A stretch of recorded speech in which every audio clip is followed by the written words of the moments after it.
Let's talk about I'm Thinking of Ending Things. This is a Patreon review for the great AJ Lancaster, who always puts me on the path of very challenging, very intense, fantastic films.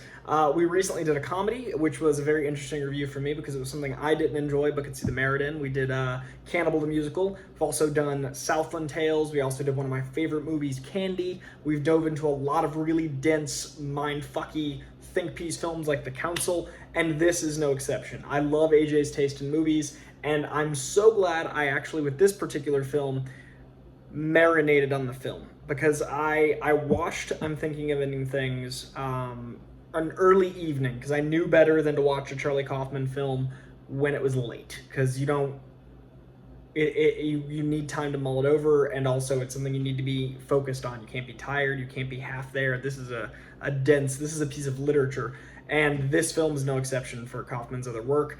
And I'm really glad I didn't immediately film the review right after, nor the next day. I've actually sat on this for 3 days, and the more I think about the movie, the more I enjoy it. So originally, upon finishing the film, I'd given it actually my lowest Kaufman score. I'd given it a C+, B-.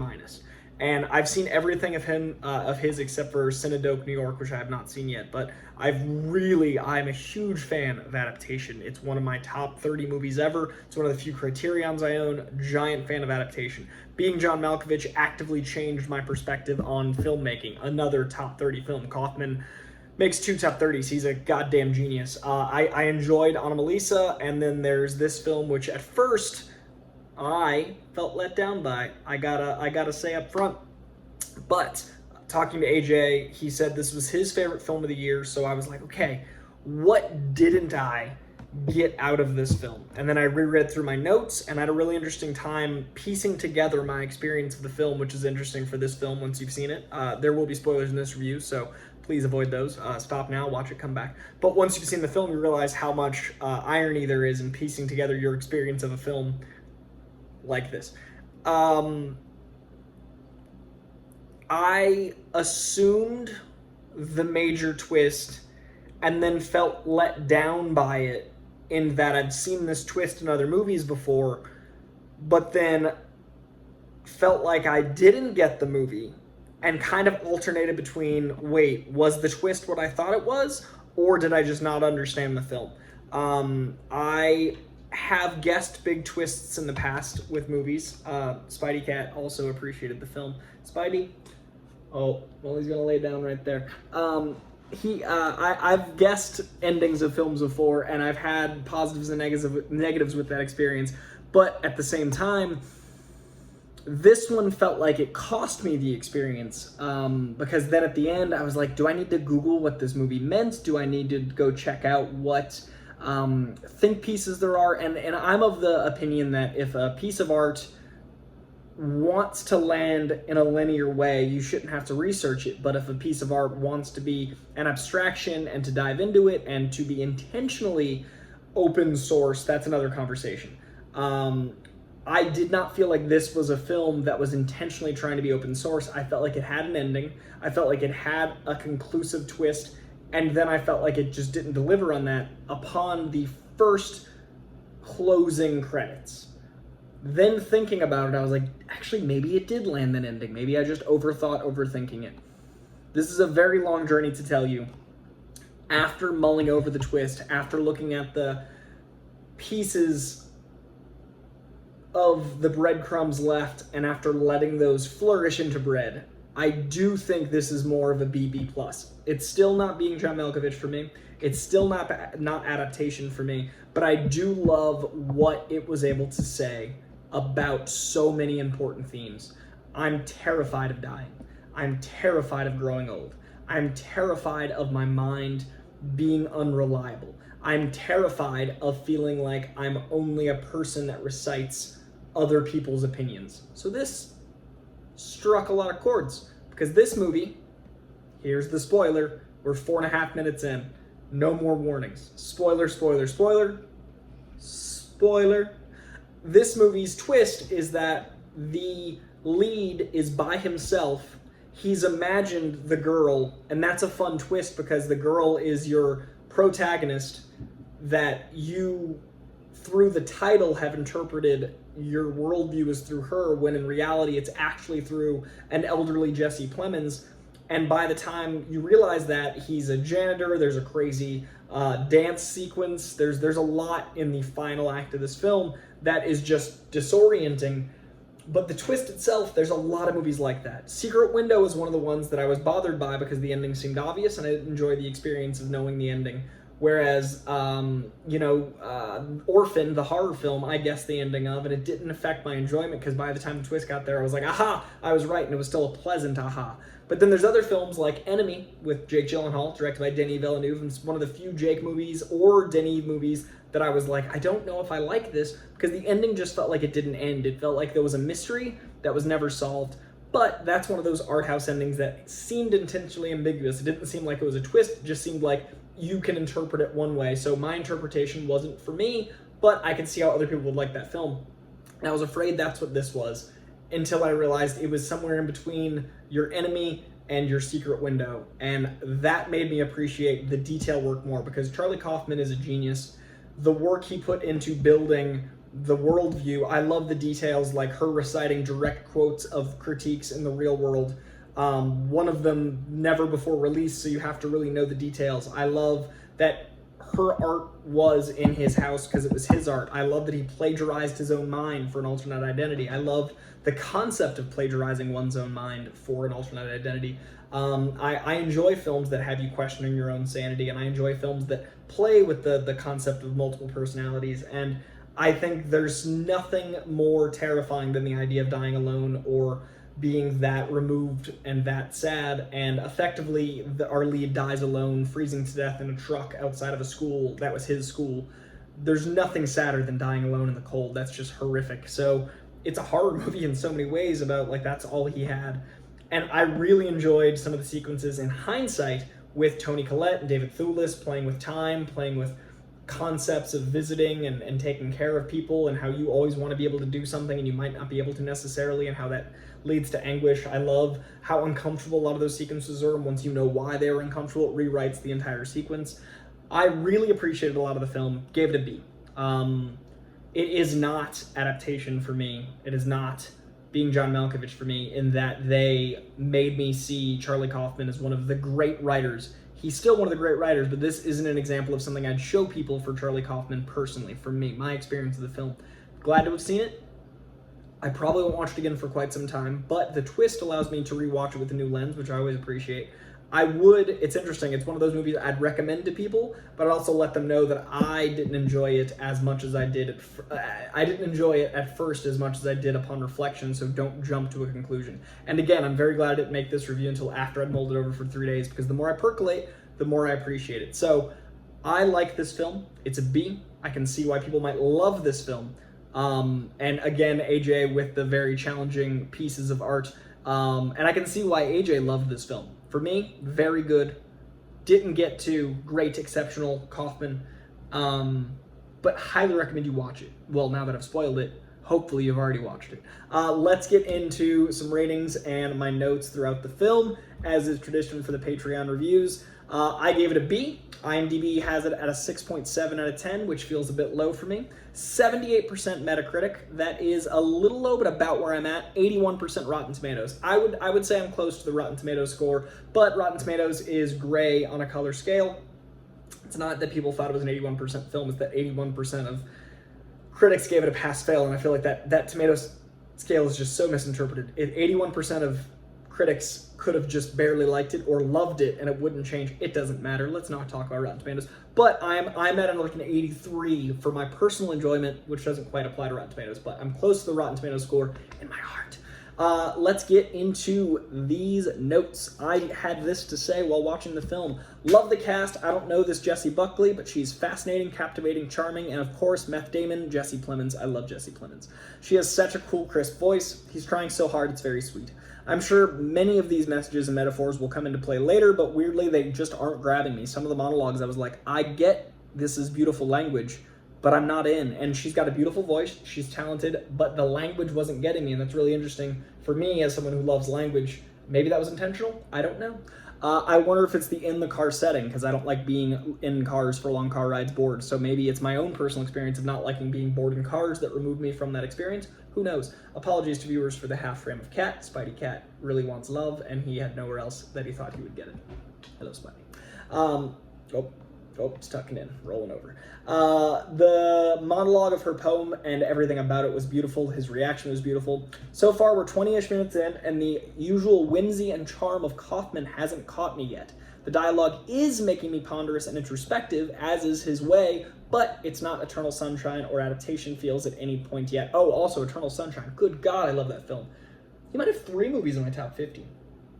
I have to look at my list. But yeah, Eternal Sunshine adaptation, being John Malkovich. Kaufman is a goddamn genius.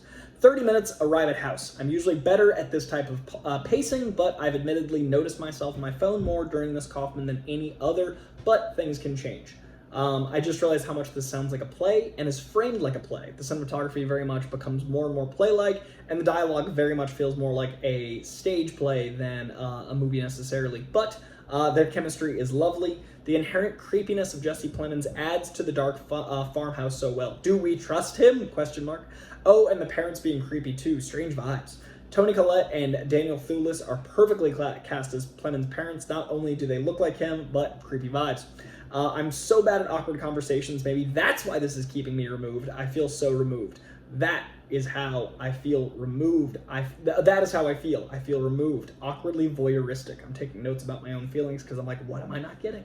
But not enough for me to feel fully surrealist. This doesn't feel surrealist. I just feel removed. But I'm no genus, because we got to the genus joke and it was right as I was typing. Not a good joke. It was funny in the movie. I'm guessing this conversation is to humanize her after Plemons and the parents have shown weakness, but now it feels out of character. There's an entire sequence that feels really out of character, but after the twist, nothing's quite out of character for that character because she isn't real. What am I not getting in all caps? 3 question marks. Hey, the girl from The Boys is in this movie, in the movie. There's a sequence that is a movie in a movie directed by Robert Zemeckis, and a girl from The Boys, which I had watched right before this, is in the movie. I love that as a Zemeckis reenactment. That joke in itself is charming. So I'm guessing I'm the person not seeing themselves in the painting, and I'm not understanding the emotion. There's this great monologue about not being able to feel the emotion unless you see yourself in it. I was actively not seeing myself in this movie, not appreciating the emotion. So I felt like the painting, and I was wondering if that was intentional, what the movie was going to represent.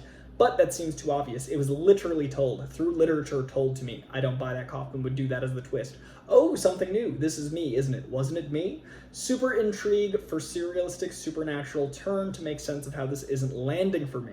That voicemail, what is going on? The voicemail making it fully surrealistic and removing us from the viewer eye line of the film was me starting to be like, maybe this is going to have more layers to it. I'm still not 100% sure the voicemail, what the connotation that was, because if she's an imagined, I'm not sure why he would plant a subconscious other voice to disrupt his delusions, or what that voice would even represent in the psychology of it, but it made me think.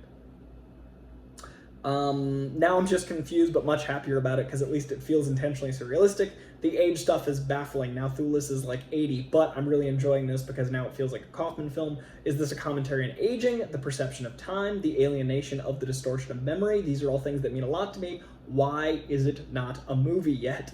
I think I struggle with movies with unlikable leads. I watched Ghost World yesterday for the first time and couldn't get into it as much as people love it. This feels similar. I really struggled with movies where no characters feel likable, and at this point I didn't feel like anyone was likable. We've got her, who had on and off been likable, him, who the 2 Jessies had gone through moments of feeling likable then unlikable. The parents never quite were there enough for them to feel likable, so no one I'm invested in. I struggle with that. I struggle with that with Ghost World. Our lead is effectively the anxious voices I sometimes get incarnated. Her monologue about mirroring Jake's importance is beautiful, but fucks you up, but I still don't understand why I'm invested. So I loved her monologue about mirroring Jake's importance, especially with the twist. That's one of the things that when I pondered this for 3 days, I was like, oh, fuck, okay, that raises this to like a B. This is now, that's a beautiful, not even breadcrumb, that's a whole fucking slice of bread. That's a beautiful plant of twist, and I really appreciated that, and I liked that whole thing about Jake's importance. The meeting story is off. It's now the movie's meeting in story. Are we experiencing the aging problems of memory? I thought maybe this wasn't going to be about that. It was going to be about the pair of them trying to remember how they met. I thought this might be a movie about them comparing notes about how they fell in love and it being distorted through their worldview. That was another theory I had going in, especially with the aging and memories problems. And I was thinking maybe they were Toni Collette and David Thewlis, etc., etc. I also just realized she's credited as a young woman, doesn't even have a name. I loved that, especially at the twist. What were the R things in the wash? What is happening? Oh, her paintings. Is she their child? Wait. Is she a reflection of Jake, or is Jake a reflection of her? She's gonna be Jake, isn't she? This is all in Jake's head. AJ, I love how much you love abstract shit. One of my notes. AJ, I love how much you love abstract shit. Alas, the famous chains. They exist and they are on the car. We have heard a lot about these chains. I was beginning to wonder if the chains were a metaphor, a literal metaphor. Were they a metaphor? Nope, they're chains. We're stationary and time passes through us, not us passing through time. That is a beautiful image and summation of what we just experienced. I'm now very much in. This is the point this had been low. This had been like, oh no, it's gonna be another C minus D plus. Like, this isn't good. That moment brought it up to a B minus. Time brought it up to a B. I am now in. Haha, her transatlantic accent takes on doing too much while doing too much, and the dialogue doing too much is lovely. It's a whole lot of doing too much. And again, once we know the twist of imitation and art, the movie is entirely tangentist. Nope, I can't say the own word I wrote. When you're tangential, the movie is entirely tangentious. There we go. It's all planned, but it isn't thought out. Is that this experience all planned but not thought out intentionally? Is that what they're trying to tell me? As someone afraid of mortality and aging, the cynicism about it is a real struggle to experience. Yo, I've definitely had bad trips like this. You don't have to go forward in time. I'm scared for you. Well shot, edited, acted trip. I loved the sequence at the ice cream shop. That entire sequence is beautiful. I've had bad trips like that. That's what it feels like. It was so alienating. It felt like a bad drug trip. It felt like the fear of aging. It felt like the fear of being lost. It felt like the fear of being disoriented. It felt like the fear of not being liked. Well done. Directing, acting, editing, everything. That sequence was stunning. Really enjoyed that sequence. The memory of breakups and hindsight and time distortion. How time feels in a breakup and how breakups feel during time. That whole sequence. Loved that. The melancholy of exes. The enjoyment of melancholy. The enjoyment of melancholy of exes. And looking at relationships during it. How you can appreciate melancholy during it, even in a bittersweet way. Time distortion through emotion. How will this end? What is this? Amy? Is her name Amy? Is she young Toni Collette? Is he going full Thewlis? Is he David Thewlis?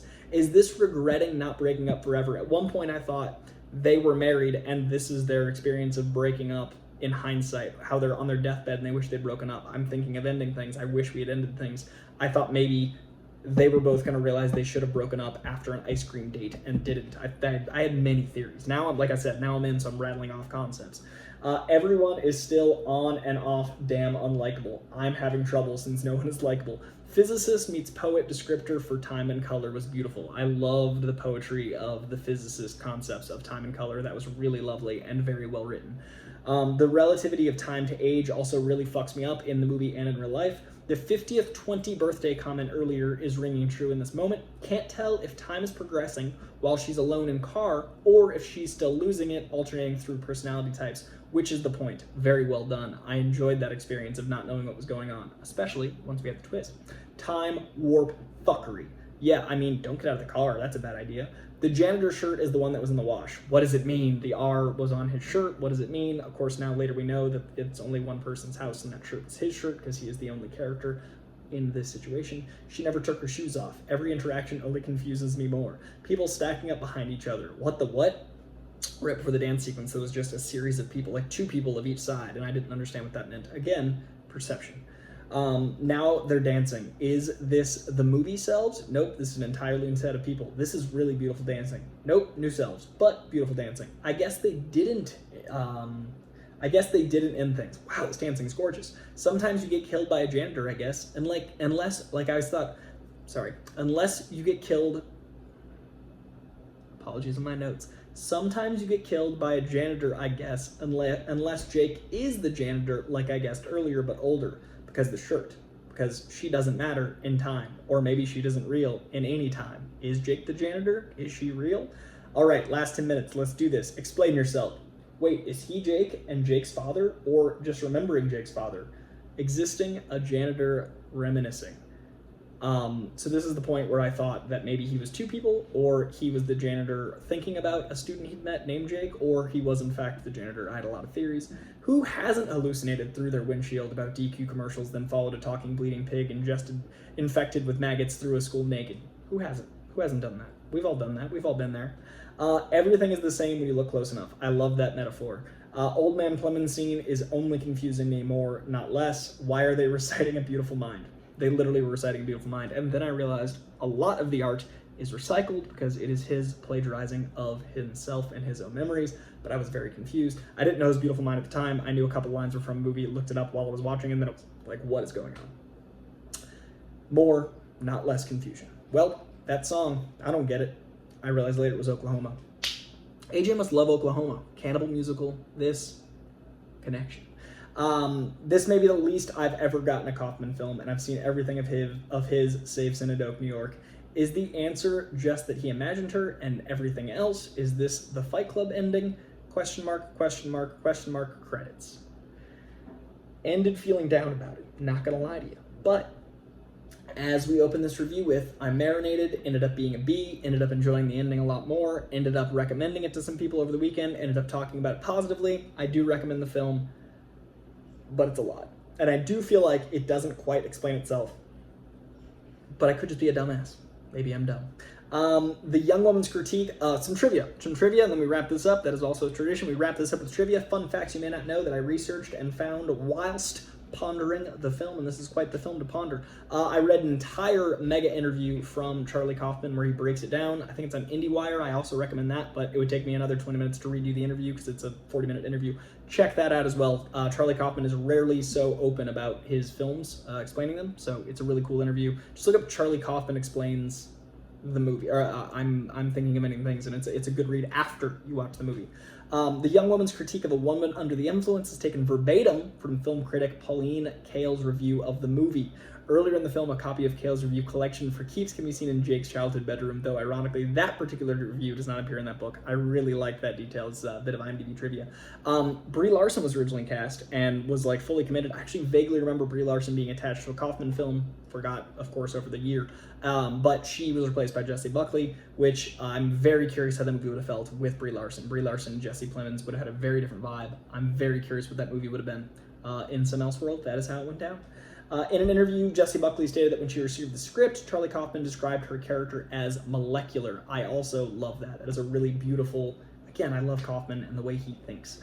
In an early shot of the janitor walking around the high school, we see Spanish words for various types of footwear written on the board, including the word zapatillas. Then when Jake offers his girlfriend his slippers, he says zapatillas. This is one of the several hints that the janitor is Jake. The details like that are one of the reasons it went up, because I kept remembering them. It was like my subconscious was planting those seeds for me, and I was able to be like, oh, right. Fantastic. I love that she had multiple names: Ames, Amy, Lucy, Lucia, Louisa. I love that. I really enjoyed it. The first car scene lasts roughly 17 minutes and 15 seconds, not including the brief interludes of seeing the janitor. The second car scene lasts 22 minutes, 37 seconds, not including the Tulsi Town detour. This adds up to about 39 minutes and 52 seconds, meaning that about 40 minutes of screen time is spent in the car. That is insane, and again, why I might not have appreciated the film on first viewing, because I get really uncomfortable in long car rides unless it's like a fun car ride. I just get tense in car rides.